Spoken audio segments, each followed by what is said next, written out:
Hey everybody, it's Dave Whitmarsh again from Best Practice in HR. I have a special guest today, Emma from Lever Transfer Learning. She's joining me all the way from Australia. Hi Emma. Great to be here. Hi, good to be here, David. Thank you. So, so Emma and I worked together on a couple projects. I guess almost 2 years ago now, Hmm. maybe even longer. And truthfully, they didn't work out as great as we both hoped, but it was a good learning experience. So um, some things I've never repeated, which is good, and some things I've done more. But I'm happy to have Emma on the call because I think she has. Well, first of all, she's just. If I could shut up long enough to let her speak, she's wonderful to listen to. She's brilliant, and she has a really really unique product. So why don't you give us a bit of a background and a bit about yourself there, Emma? Happy to, David. But I feel we need to say the projects were not client projects, okay? No, that is true. That actually, Let's just get that. I tell okay. you what, All take blame. we've It got to was laugh at that. marketing. It was all marketing mistakes. We tried to do like like a 10 city roundtable to match Emma's schedule and sort of short notice, and we didn't quite fill the room. So That's too funny. nothing to And do David, nothing to do with your product. You're right. no, and David, just happy to share because I think one of the things about learning transfer, which is our space, is that in some ways it's quite a lot for people to get their head around because it's almost so simple. Why isn't everyone doing it? And yet it feels as if it's almost, even 2 or 3 years ago, I kind of think it was a bit of an idea before its time, how we tackle transfer. And so when you and I were sort of saying, look, let's talk to the American market and people out there across stateside as to what's happening, I wonder if we were just too early with our message. And interestingly, ATD ICE, this year was the first year that they actually had a specific learning transfer track on the conference. So I kind of think we are getting to the point now where people get learning transfer as a behavioral change part of learning, and we need to ensure people transfer their skills. So it's been a long old journey. I've been working at this now for 15 years, would you believe it? But yeah, so the space of learning transfer, behavioral change part of learning, how do we get people to apply what they learn as part of a learning intervention back into their day-to-day? Perfect. So let's back this up just a touch, and we'll say, what are some of the statistics around transfer learning, and just to give people a baseline of why what you do is so important. Yeah. And so study after study have shown that really only 10 to 20% of learning is transferred back into the workplace. And that's been over a number of years now. So this is interesting that this isn't a new issue, and people have been talking about this for a very long time. And I think people look at different ways to solve it. Interestingly, there was a study recently that said the transfer of learning has gone up to 40%. So that's exciting that we're heading in the right direction. My sense is that's around we're actually getting the learning closer to the job. And so some types of learning are now easier to transfer. So when we have something that is an immediate need, or someone recognizes that they have a problem, they can go online, they can access learning, and then they can apply it. I think that's where our transfer is getting much easier. I still think there's a challenge when we look around transfer where we're really trying to develop people and stretch them. So not things where they've got an immediate need, but if you really need that high performing team, they're not going to be a terrible performing team, but where you're taking that medium performer to high, that's really where we need to focus on transfer. So the stats are moving in the right direction, which is fantastic. But a lot of the time when I talk with people, they know, even as individuals, that they're not applying everything that they've learned when they've been on a learning intervention of some kind. So would you classify, or what would you classify the definition of between application versus retention? Don't get me started, David. I think the interesting thing is neuroscience has taken us down a path almost where now we can prove something. We're sort of using neuroscience to prove what we've already known. And that's what we're doing with retention. And people are excited about the forgetting curve and, how we can prove around retention. But a lot of the time when it's soft skills, which we know are the human skills, which are going to be so important to the future of work, the reason people don't apply, it's not because they can't remember it. It's their own fears. It's the personality things that come up that stop them applying. It's not because they can't remember the model or can't remember what they need to do. In fact, there's a big international bank who sat down a whole load of their leadership team, and they were speaking to them about leadership behaviors, and every leader in the room could say exactly what they should do in certain scenarios. What they realized was that great leadership behavior was common knowledge, but it wasn't common practice. Right. So the retention and the knowledge, it's not around that. It's all around application and actual sustained behavior change. Mm-hmm. And so then when you can move that line as far as application, there's direct business impact on that, right? Which is exciting, right? Again, yeah. It's still a bit of a soft skill, so it's super hard to quantify, right? But definitely you can see an impact. And truthfully, you're investing. People are putting how much money into training their high potentials or their mid managers or everybody to have it not be effective as it could be or as it was designed to be, is such a loss, right? It is. And when you really start to get that application, it's exciting from a number of levels. It's exciting for the individual because they really get, actually learning can help me change and learning can help me do things differently. So that in itself is a big win and a tick, that an individual is empowered that they can change and create great results from learning and grow themselves. From an organizational point of view, of course, it's fantastic because you're starting to get the results that you were intending to get in the first place from putting that learning initiative into place. And we've had a number of times where at the beginning of a process, a client has said, we want to do full ROI analysis, we want the numbers, we want the outcome. And then partway through, when they've suddenly started seeing people changing before their eyes, they've come back and said, Emma, don't worry about those numbers now, we don't need to do the ROI. And I said, well, I want to, let's do it. No, we can see people changing now, so we don't need to see that. And then the final area that it's really exciting for is for the learning professionals and the learning team, because you can really then start to add that strategic value to the organization that learning can give. So, on a lot of different levels, when you really start to get that impact, it's a huge win. Right. And so we had a bit of a conversation before I hit record about a customer that Emma has that sort of wanted to do everything internally and realized this is a bigger project than just saying, hey, everybody in the room, you're not going to, you're only going to take 20% or 10% or 40% if, everything's going well, back to application. So it's a lot more work than you might think, right?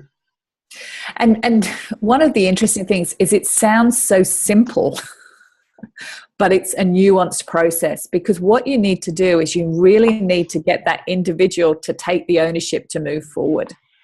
And I think we're really shifting in learning away from being the experts and having the knowledge.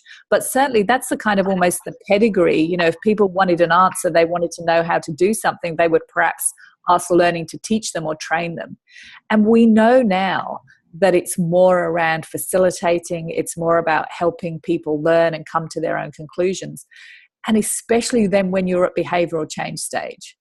And so it's a real nuanced process that you can't nag someone, you can't remind them.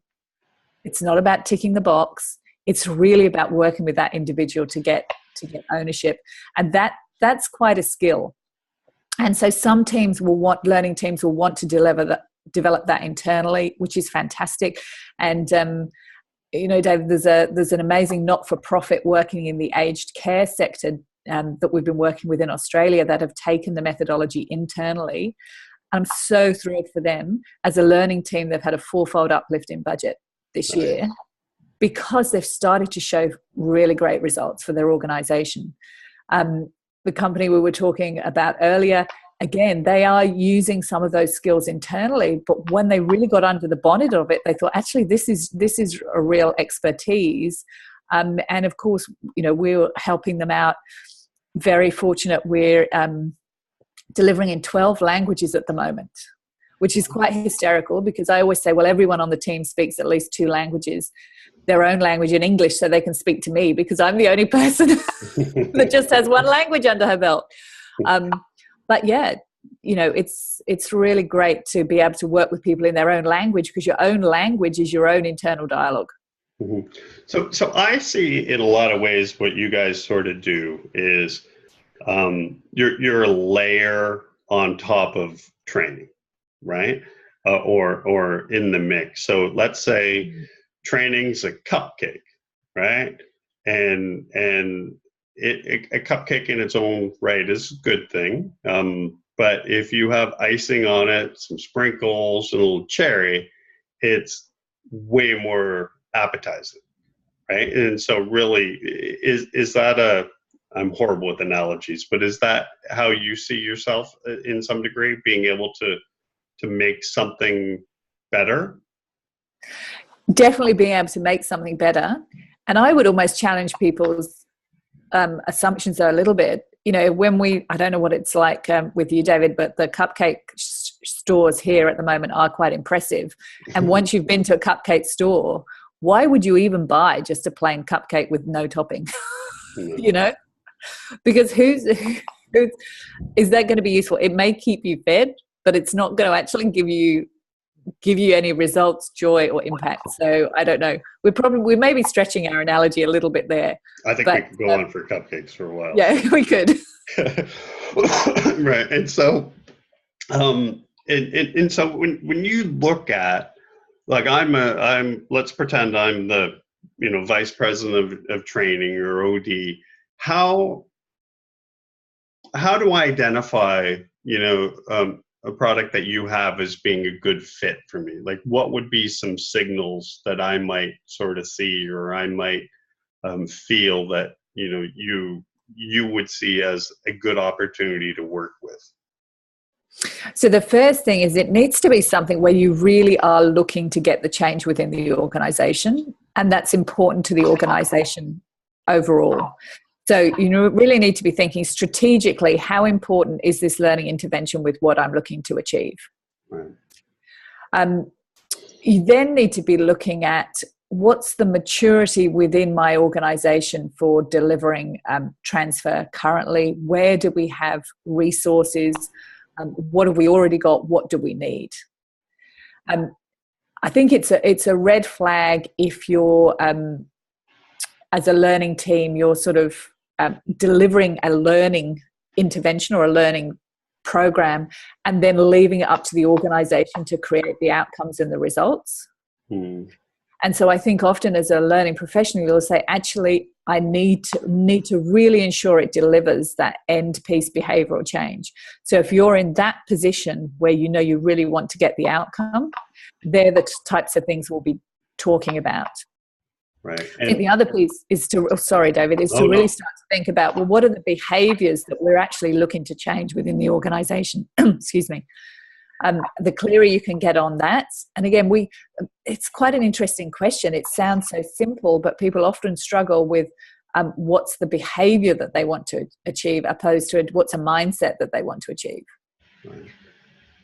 And so, and then once which is all part of, which should be your thought process when you're rolling out anything, sure. Right? Yeah. And then is it something that everybody should be involved in, or do you recommend it for your top line managers or mid managers or anybody that's particularly been in the training? or been trained at all. Yeah. So it's really around, I should say, it's really around soft skills, not technical training. So if it's technical training, it's probably not where you want to be heading in terms of learning transfer. And I think it's really about looking where within the organization are you going to get the biggest result. I actually think mid-level managers are often really under-invested in. And for a really small increase in investment, you can actually get a huge return because they're so close to both the customers and what you're trying to achieve as an organization. Mm-hmm. I can talk about this for hours, David, and it really is about looking at the particular learning program and what you're looking to achieve to actually then say, okay, well, what's the best transfer solution to go alongside that? And there's certainly different ways to sort of slice and dice. But strategically, it's like, what's the change we're trying to get?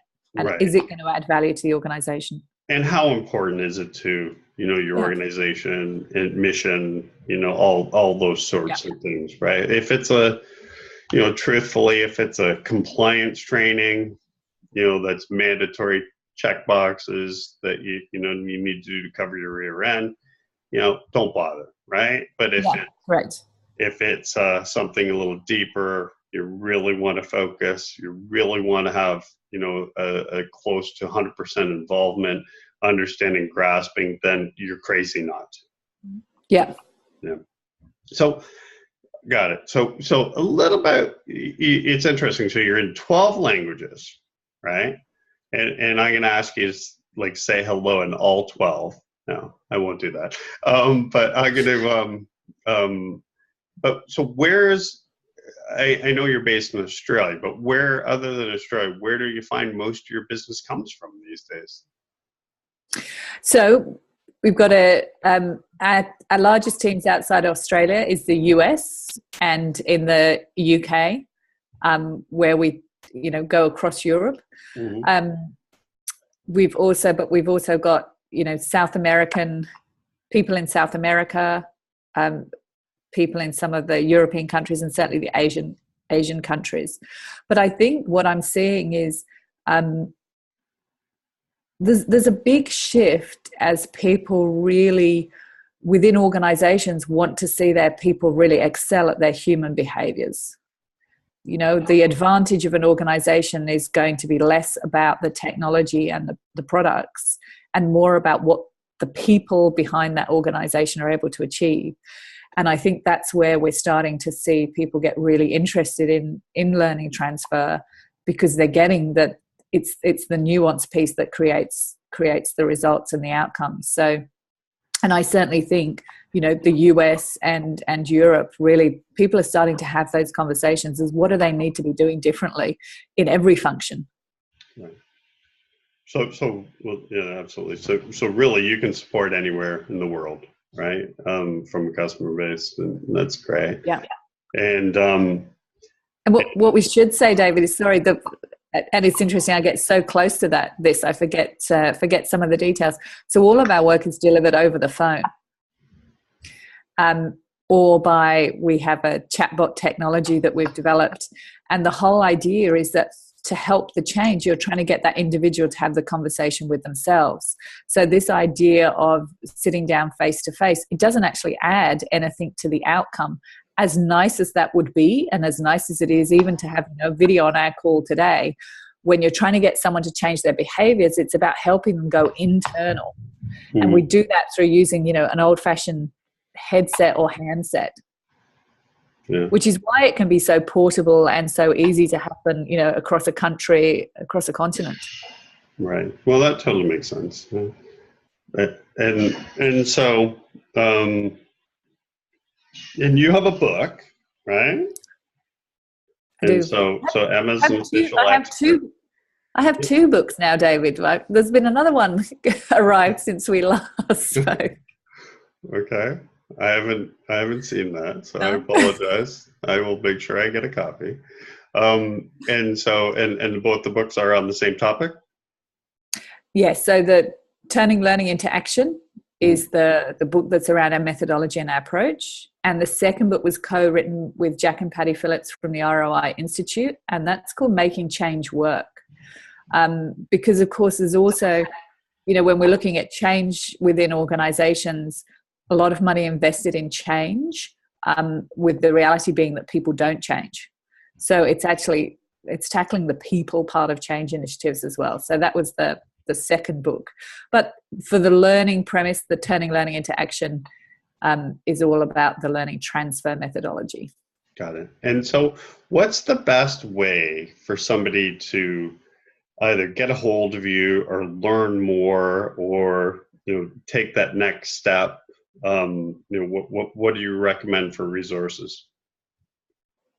So we have a lot of free resources on the website, which is transferoflearning.com. We have a free online action planning tool, which is part of our mission to make a difference to learning transfer worldwide, that people can check out, turninglearningintoaction.com. But what I would say is, I'm happy to chat. We want to make a big difference to learning transfer worldwide. Our approach isn't going to be right for everyone, but let's just explore. And I'm happy to share what's worked with people, what I've seen happen that's not worked, and have a conversation, because I think the more conversations we've got happening about transfer, the more impact as learning professionals will make. So the website is a great way to keep in touch with me, or LinkedIn, Emma Weber, which is like Weber with one B, as we say. Yeah. Very happy for people to connect in that way. Wonderful. Okay. I think we're all done unless you have anything else. I could listen to you talk all day, but I know you're busy and you're just starting your day up. So the day is just starting here. But thank you, Dave. Thank you for, what I've loved is from when we first spoke, you work very closely in the HR and across all different disciplines within that, and you kind of get it. So it's great to chat with you today. So thank you for inviting me into the conversation. it's my pleasure, and continued success. Thanks so much. Thank you.